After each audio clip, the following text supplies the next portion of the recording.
बिहार में विधानसभा चुनाव नजदीक है। तमाम पार्टियों ने अपनी तैयारियां तेज कर दी हैं।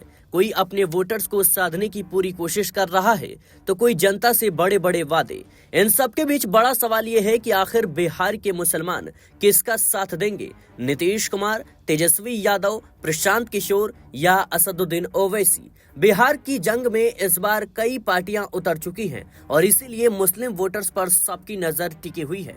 इन सबके बीच जन सुराज के सूत्रधार प्रशांत किशोर ने बड़ा दावा किया है, वो भी मुस्लिम वोटर्स को लेकर। बता दें दर्शकों कि जन सुराज पार्टी के सूत्रधार प्रशांत किशोर ने रविवार को शहर के अंजुमन इस्लामिया मदरसा में आयोजित बिहार बदलाव इजलास को संबोधित करते हुए बिहार की राजनीतिक स्थिति, सामाजिक असमानता और मुस्लिम समुदाय की भूमिका पर खुलकर अपनी बातें रखी। प्रशांत किशोर ने कहा कि हमने कई जगह उन नेताओं की मदद की जिन्होंने पीएम नरेंद्र मोदी की पार्टी को हराया है, लेकिन हम पार्टी नहीं विचारधारा की राजनीति करते हैं।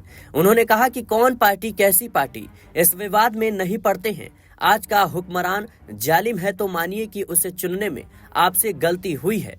उन्होंने कहा कि बिहार में दलितों के बाद सबसे गरीब मुसलमान हैं। आधे से ज्यादा मुस्लिम परिवार ऐसे हैं जो चाहकर भी अपने बच्चों को न्याय नहीं दिला सकते।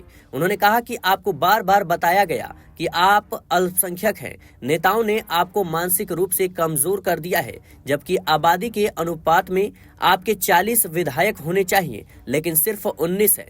प्रशांत किशोर ने मुसलमानों से अपील की कि वे तादाद की चिंता छोड़कर हक के साथ खड़े हों। उन्होंने कहा कि अगर आप रास्ता बनाएंगे तभी रास्ता बनेगा। भाजपा की ताकत उसकी विचारधारा है, अगर उसे हटाना है तो गांधी की विचारधारा को अपनाना होगा। उन्होंने ओवैसी पर निशाना साधते हुए कहा कि वे मुसलमानों को अकेले लड़ने की बात करते हैं, जबकि जन सुराज की सोच है कि सभी हिंदू और मुस्लिम मिलकर बदलाव लाएंगे। उन्होंने कहा कि आज भी आधे से ज्यादा हिंदू भाजपा को वोट नहीं देते हैं।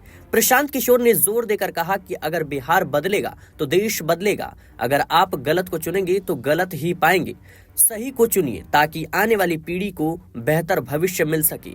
बता दें दर्शकों कि जिस तरीके से प्रशांत किशोर ने दावा कर दिया है कि मुस्लिम वोटर्स इस बार उनके साथ रहेंगे, ऐसे में तेजस्वी यादव की मुश्किलें भी बढ़ सकती हैं, क्योंकि MY समीकरण के सहारे तेजस्वी यादव इस चुनावी मैदान में उतर तो गए हैं, लेकिन असदुद्दीन ओवैसी के ऑफर को ठुकराने के बाद मुस्लिमों में भी इसकी नाराजगी खुलकर सामने आई थी। और जिस तरीके से वोटर अधिकार यात्रा के दौरान AIM-IM के जो कार्यकर्ता हैं, उन्होंने पोस्टर्स बैनर लगाकर मांग की कि महागठबंधन में ओवैसी को शामिल किया जाए, लेकिन महागठबंधन की तरफ से कोई रिस्पांस सामने नहीं आया। ऐसे में मुस्लिम वोटर्स में बिखराव की स्थिति नजर आ रही है। देखना होगा कि बिहार के मुस्लिम आखिर किसका साथ देते हैं, क्या नीतीश कुमार, तेजस्वी यादव, प्रशांत किशोर, असदुद्दीन ओवैसी या कोई और। फिलहाल के लिए इस रिपोर्ट में इतना ही। देश और दुनिया की तमाम खबरों के लिए बने रहे नेक्स्ट 9 न्यूज के साथ।